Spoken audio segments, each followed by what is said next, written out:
Na aula anterior, começamos a explorar a evolução biológica e examinamos essa primeira espécie que apresenta um esboço de sistema nervoso. O surgimento do sistema nervoso central, com seus dois subsistemas, um sistema para a dor e um sistema para o prazer. Na aula de hoje, vamos abordar esses dois sistemas. O primeiro deles é um sistema de alarme ou resposta de alarme. Acompanhe esse fluxograma.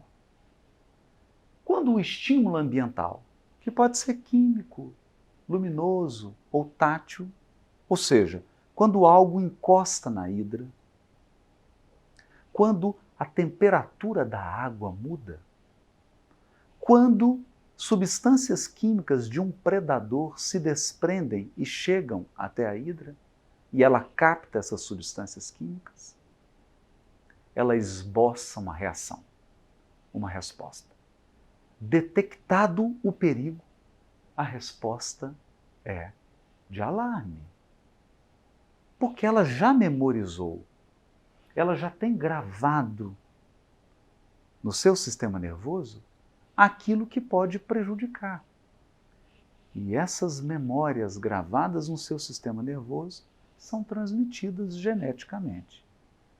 A espécie herda esse patrimônio genético, herda essa experiência construída ao longo de milhares e milhares de anos. Portanto, detectado o estímulo de perigo, é ativado o sistema de alarme. O sistema de alarme desencadeia uma série de mecanismos. Mecanismos químicos, no caso da hidra, mecanismos de movimento do seu corpo. Todos esses mecanismos se conjugam para que ela apresente uma resposta. A resposta de alarme. A resposta à dor. Toda vez que o estímulo for de dor, for um perigo, for uma ameaça, for um obstáculo, for um predador, o sistema de alarme será ativado e a ação será enfrentar o perigo ou fugir. Como dizia Walter Cannon, que foi o primeiro a estudar esse sistema de maneira detalhada, com os recursos da fisiologia, ele chamava essa resposta ao perigo de fight or flight, lutar ou voar. Em português, a tradução melhor seria lutar ou fugir. Essa é a resposta ao perigo. Enfrentar ou fugir. Porque muitas vezes o perigo que aquela espécie biológica tem diante de si é um perigo que ela não consegue sozinha vencer. A sabedoria manda fugir, preservar-se. Em outros casos, ela tem condições de enfrentar esse perigo, seja contornando o perigo, seja se adaptando, mudando. Por exemplo, uma mudança de temperatura na água. Ela pode se adaptar. Alterações na sua fisiologia faz com que essa espécie se adapte àquela nova temperatura. Claro que tudo isso possui um limite, uma margem do que é possível e do que é impossível. Mas o mais curioso é que nós, mesmo estando distantes da hidra, centenas de milhões de anos, herdamos essa estrutura básica em nosso sistema nervoso. Nós também possuímos um sistema de alerta. Como funciona nosso sistema de alerta? Ele é extremamente sofisticado. Evidentemente, nós somos a espécie mais complexa da natureza, a mais elaborada, a culminância de um ciclo evolutivo longo e trabalhoso. Nosso sistema nervoso possui diversos sensores.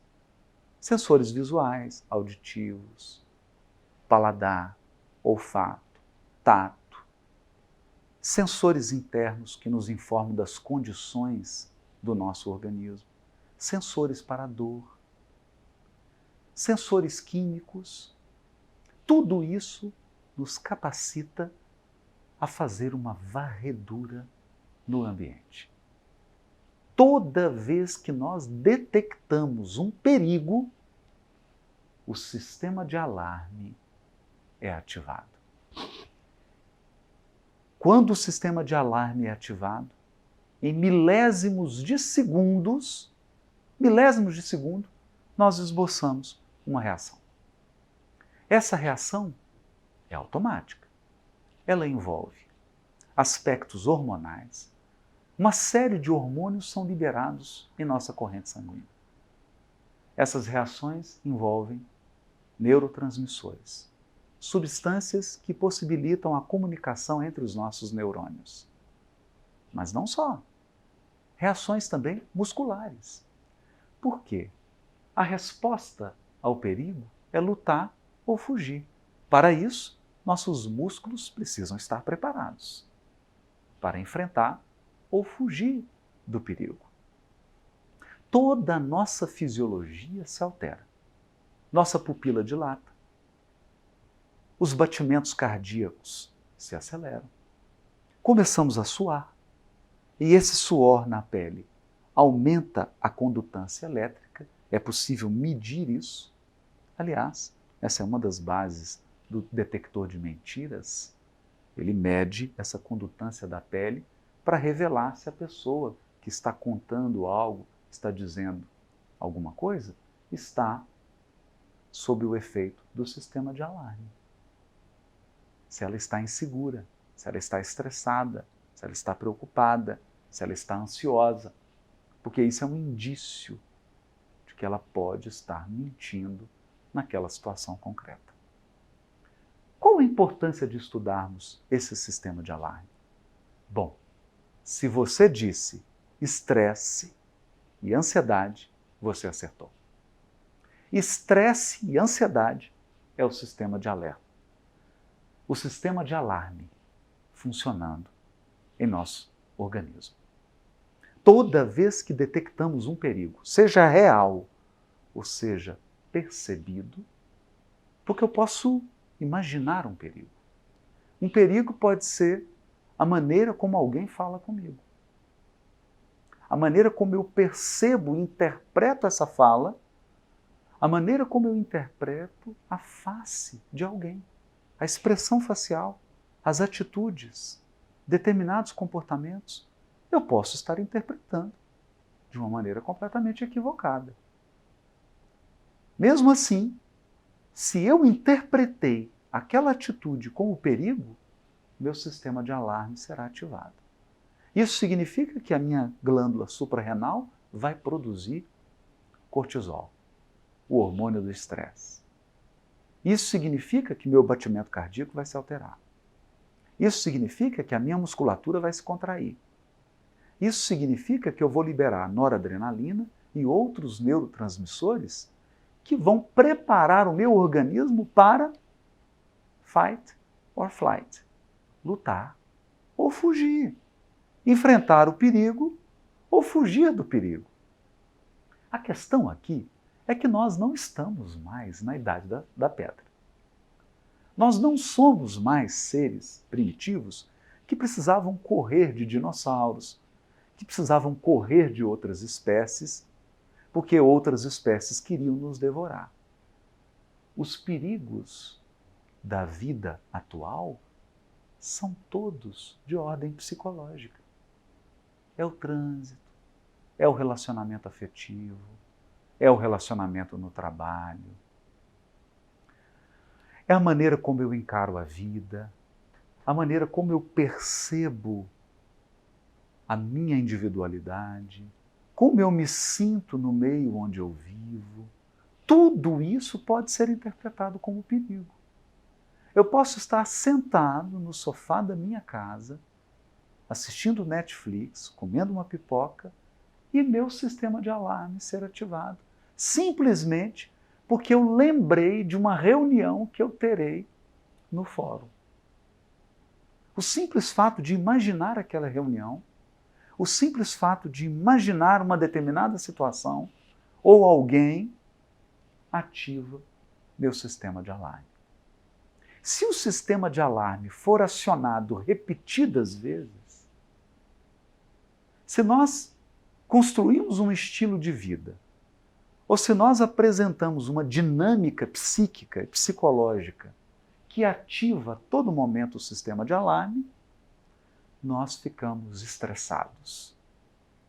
E podemos nos encaminhar para o transtorno da ansiedade, que é o completo esgotamento do sistema de alarme.